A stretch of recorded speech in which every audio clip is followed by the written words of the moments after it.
Olá, bom dia, boa tarde, boa noite. Sejam bem-vindos ao módulo 4 do curso de flauta doce do Festival Internacional de Música Instrumental da Casa de Vovó Dedé. É um prazer estar aqui com vocês. Hoje a aula sobre articulação, sobre escalas, arpejos e uma forma de aplicar isso na sua expressão, no seu repertório. Eu me chamo Luciana Gifone, sou uma mulher baixa de pele morena, tenho cabelos e olhos castanhos escuros, cabelos cacheados compridos, uso óculos e estou com uma blusa verde e uma calça cinza e acompanhada de diversos instrumentos musicais sobre uma mesa, flautas doces de diversos tamanhos e formatos e um laptop onde eu vou exibir slides para vocês, para acompanhar um pouco a minha fala e também guiar essa aula bastante. Hoje vamos ter bastante partituras aparecendo aqui. E também, ao final, vou tocar um pouquinho para vocês. Então, vamos começar a nossa aula falando sobre articulação e expressão, né? Gente, para emitir o som da flauta doce, não é simplesmente soprar. Se você simplesmente soprar, esse som, ele vai soar, né? Mas ele não vai ter digamos, um significado, uma ideia que você quer passar. É como alguém que fala, sei lá, um discurso desconexo. Ou alguém que, por exemplo, tem problema na fala e vai falar e... o que está faltando aqui? Está faltando aqui a presença da língua, né? A língua, junto com o sopro, é que faz a música soar na flauta doce, né? Ter toda uma expressão musical, do discurso musical que você quer. E com essa técnica de sopro, que serve também para outros instrumentos de sopro, né? Nós somos bem familiarizados com uma série de consoantes, que são utilizadas para emitir esse som, conversar com vocês, né, musicalmente. Na flauta doce, as mais usadas são o T, o D, o R, o G e o Q. Mas você pode usar muitos outros, como também turu, luru, né, e uma infinidade, né? Dependendo do repertório e do que você está querendo dizer, tá? Mas essas daí já estão boas para o início, você saber lidar com elas, né? Então, o objetivo de você ter uma boa articulação e compreender bem como funciona essa articulação, articular bem, digamos, as notas, é ter uma clareza maior no seu discurso, né, musical, no que você está tocando, convencendo as pessoas, né? É o que vai, por exemplo, dar a diferença, né, entre você tocar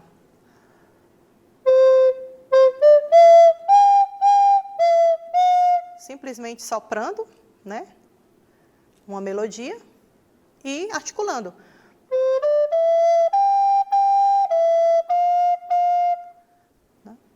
E muda tudo na clareza e no que você está querendo expressar musicalmente, né? Isso tem a ver também com uma certa maturidade do som, né? Que a gente vai explorar em outro módulo. E as vogais, gente? As vogais vão aparecer? Elas vão aparecer sim. Elas aparecem para a questão da abertura que você vai dar na sua boca para pronunciar esse som, né? Mas ela não é emitida realmente, né? Ela é uma vogal muda, mas se você pensa nela na hora de emitir o som, vai mudar a posição que você abre mais ou menos a sua boca, né? Então, se você pensa no T com... primeiro, a posição da língua, né? A sua língua deve ficar bem relaxada, com as laterais apoiadas nos seus molares superiores, de uma forma relaxada. Posição do flautista. Tá? Você não está vendo dentro da minha boca, mas experimente fazer.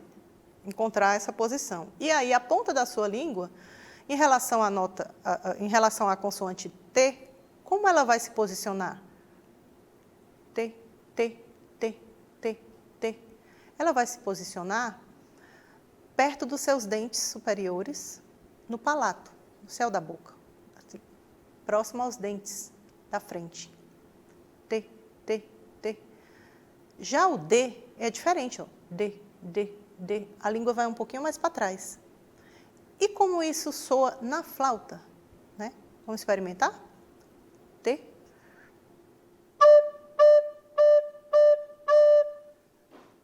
E o D. É muito sutil e cada um vai ter essa experiência pessoal, mas vai chegar a um resultado muito parecido. E que o T, ele é mais forte e o D, ele é mais suave. Então, já aí temos duas possibilidades de expressão musical.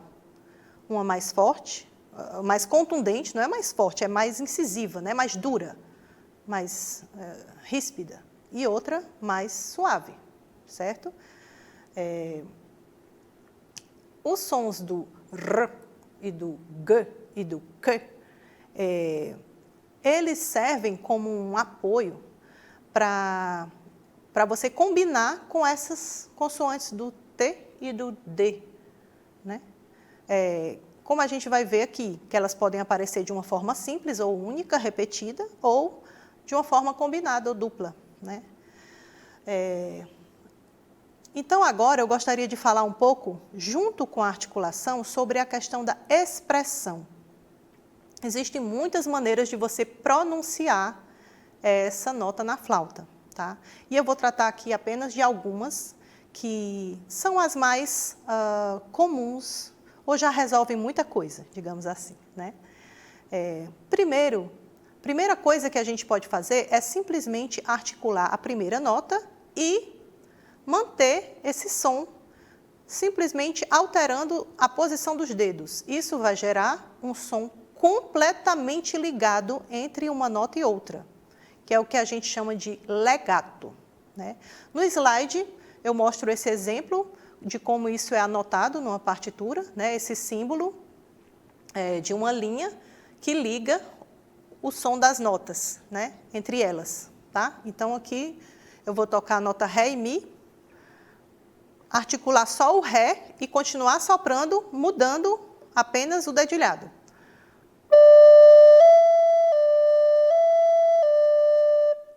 Certo? Existe uma outra maneira de expressão, que é o som portato, né? O som portato, eu posso ligar essa nota de uma a outra, e assim como diz aqui no slide, que eu retirei de um trabalho super bacana, de Janaína Lima Nóbrega, é um trabalho de Portugal, desenvolvimento técnico do aluno de flauta de bisel, né? Que o portato consiste em articular cada nota, separando-as e encurtando minimamente sua duração. A notação desta articulação aparece conforme mostra a figura seguinte, né? Então, a notação geralmente aparece com esse tracinho em cima, às vezes nem aparece, gente, esse tracinho aparece muito em partituras mais do começo do século XX, da metade, né, dos anos 60. Os livros mais recentes eu não tenho mais visto, não só esse nome portato, como também esse símbolo, tá? Mas a ideia dele é utilizadíssima, né? É uma das mais utilizadas, porque é como se fosse um legato, mas você articula minimamente entre uma nota e outra, geralmente pronunciando o D, que é mais suave. D. Vou fazer a mesma sequência de notas.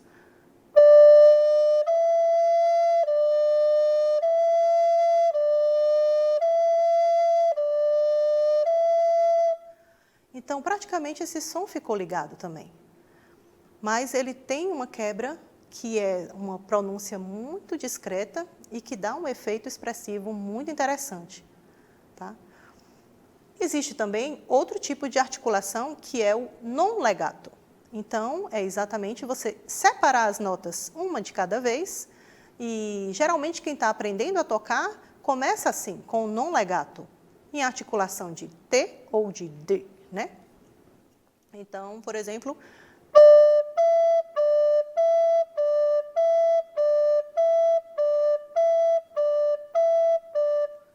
cada nota separadinha, e também funciona para muita coisa interessante musicalmente, né?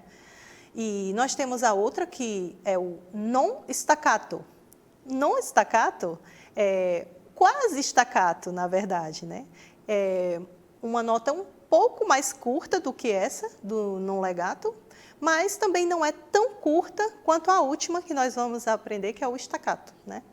Então, seria, como a Janaína descreve, na articulação do som ser ligeiramente encurtada e acentuada pelo diafragma, enquanto que o staccato trata-se do encurtamento da nota. Então, o non staccato seria um staccato um pouco mais acentuado,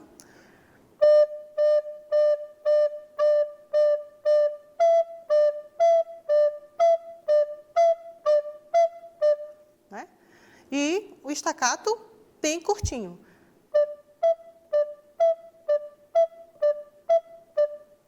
Certo?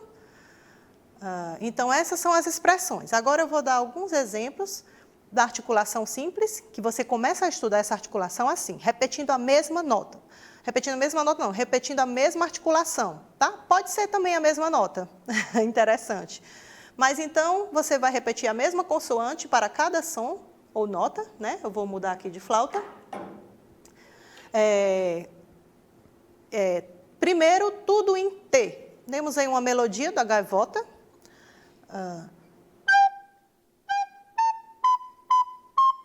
Aqui eu fiz bem staccato, né? Eu vou tentar fazer menos staccato.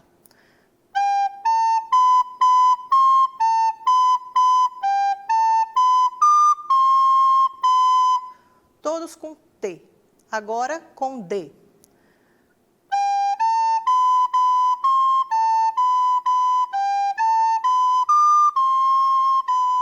Gente, é muito discreta a diferença, mas tem sim um efeito. E faz toda a diferença nesse instrumento tão delicado, tão especial, em relação a seus recursos sonoros, né? Então, vale a pena investir nessa sutileza, que vai dar um resultado lá na frente para você, tá? Uma outra maneira de estudar é exatamente através das escalas. Você não vai começar tocando uma escala toda, você pode juntar grupetos, né? E depois 5 notas, tá? Como nesse exemplo aí, nesse livro do Jean-Claude Veillant, ele é um método francês que tem tanto a parte do soprano quanto a do contralto. Vou fazer então com a parte do contralto. Por exemplo, ele começa fazendo legato, a diferença do legato, e aí você pode usar a mesma articulação. Vou fazer com T, aí no caso do Dó para o Ré, eu não vou articular, eu vou só mudar a posição, fazendo o legato total, e depois articulo de novo com T.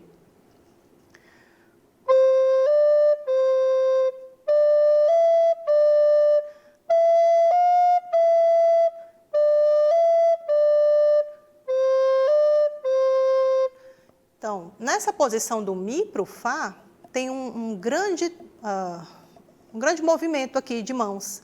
E é muito comum sair um sonzinho fantasma. E esse treino, ele vai ajudar você a diminuir esse sonzinho que pode sair assim.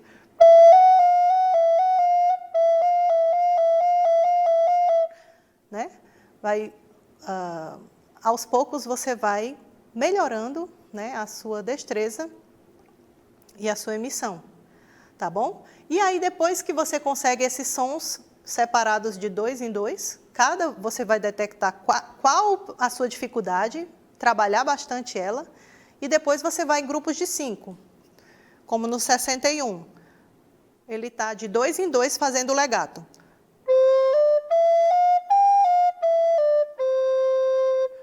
E agora, outra opção de 4 notas em 4 notas fazendo legato.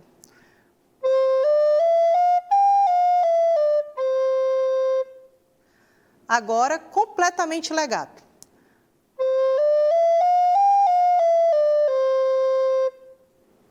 E depois, 3 notas em legato, articula a outra, mais 3 notas em legato.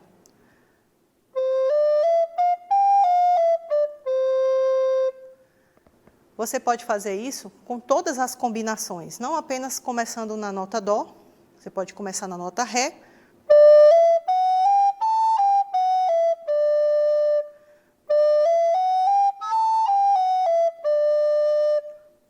Lá falhou um pouquinho.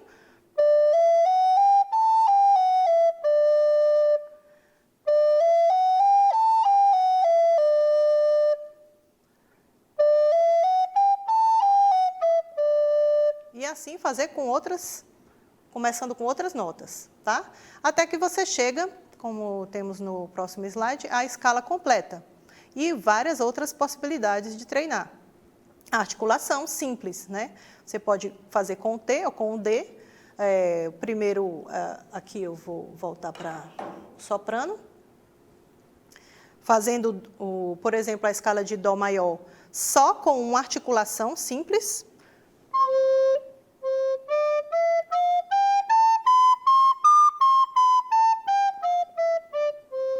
Eu acho ótima essa proposta de chegar até a nona, né, e voltar, até a nota Ré. Aí depois você treina essa mesma articulação simples, mas combinando legatos de 2 em 2.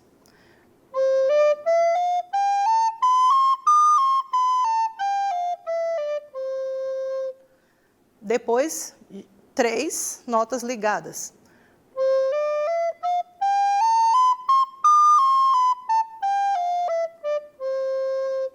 E aí você pode fazer com várias tonalidades, como ele sugere aí, fazer em Fá maior. E isso vale para várias tonalidades. Para estudar articulação dupla é uma combinação que serve muito, por exemplo, para você dar expressão com notas um pouquinho mais longas ou curtas, né, entre si, colcheias, sequência de colcheias, sequência de semicolcheias. Então aí nós temos um exercício desse outro método que eu também acho maravilhoso, da Laurence Pottier, que foi traduzido pela professora Daniele Barros, da Universidade Federal de Pernambuco, tá?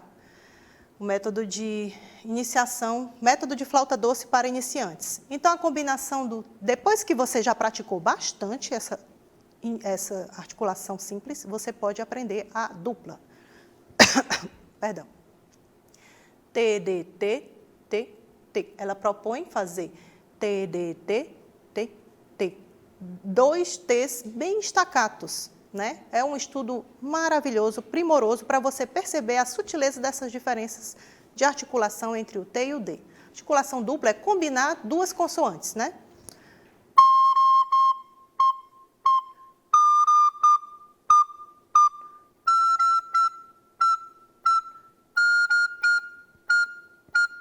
Certo? Isso você pode fazer com todas as notas, tá, gente? Até perceber uma igualdade, qual nota que está estourando, qual que você não consegue chegar, né?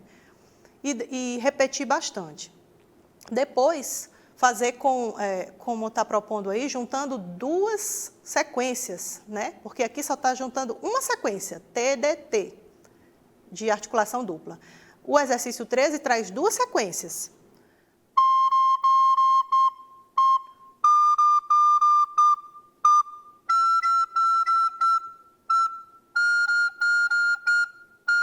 Certo? E depois que você faz com a mesma nota, né, você vai mudar essa nota. E aí não vai ficar tão fácil, né? Mas eu vou trazer logo um outro exemplo de outro livro maravilhoso que eu super indico para vocês, brasileiro, Sonoridades Brasileiras, das professoras lá da Universidade Federal do Paraná, né? E elas trazem esse exercício super legal para treinar essa articulação dupla, da combinação do T ou do D, com o Q ou o G. Então, primeiro, sugere que você fale. Taca-taca-tá, taca-taca-tá, teque-teque-te, teque-teque-te, tique-tique-ti, tique-tique-ti, toco-toco-tô, toco-toco-tô, tucu-tucu-tu, tucu-tucu-tu. E aí você vai vendo como a sua boca vai mudando de tamanho, né? Vai diminuindo aqui a abertura, e isso vai afetar, sim, a timbragem desse som, quando você for tocar, imaginando essa vogal, tá? E dagadagada, degedegede, digdigidi, dogodogodô, dugudugudu. Agora, o exercício é fazer com a flauta assim de lado, ó, como se ela fosse transversa, você vai fazer na janela da flauta.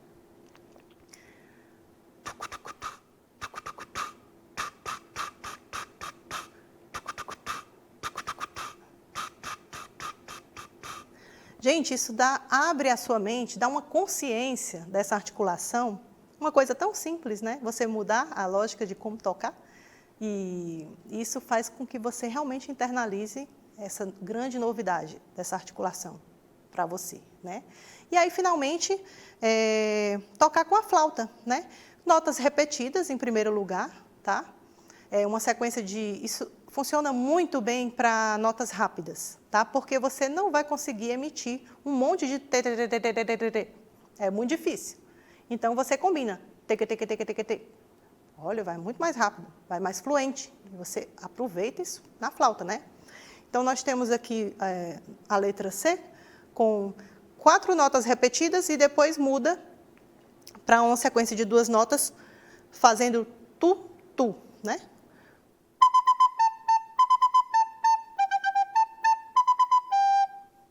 Legal, né?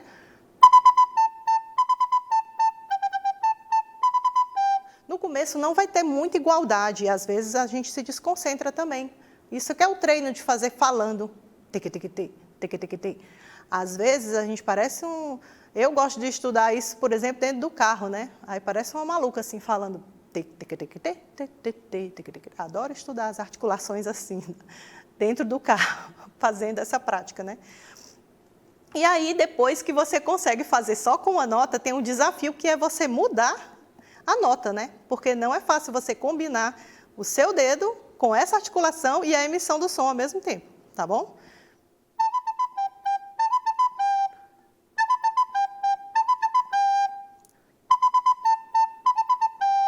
Né? E preste atenção também se você não está falando com a sua garganta, porque algumas pessoas fazem isso, tá bom?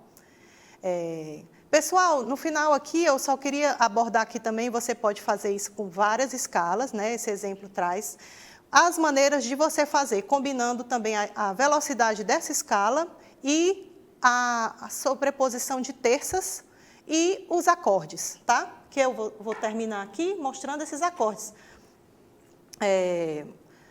Nesse exemplo aqui, a parte final aí, do segundo sistema, né? O último exemplo entre os ritornelos, né? Que nós temos aí uma sequência de acordes em tercinas. Então, você faz a mesma coisa, o mesmo estudo. Primeiro, articulação simples.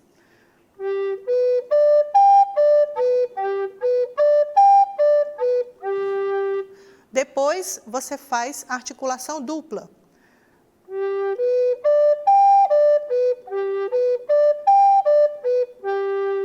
E vai fazendo todos, faz esse staccato.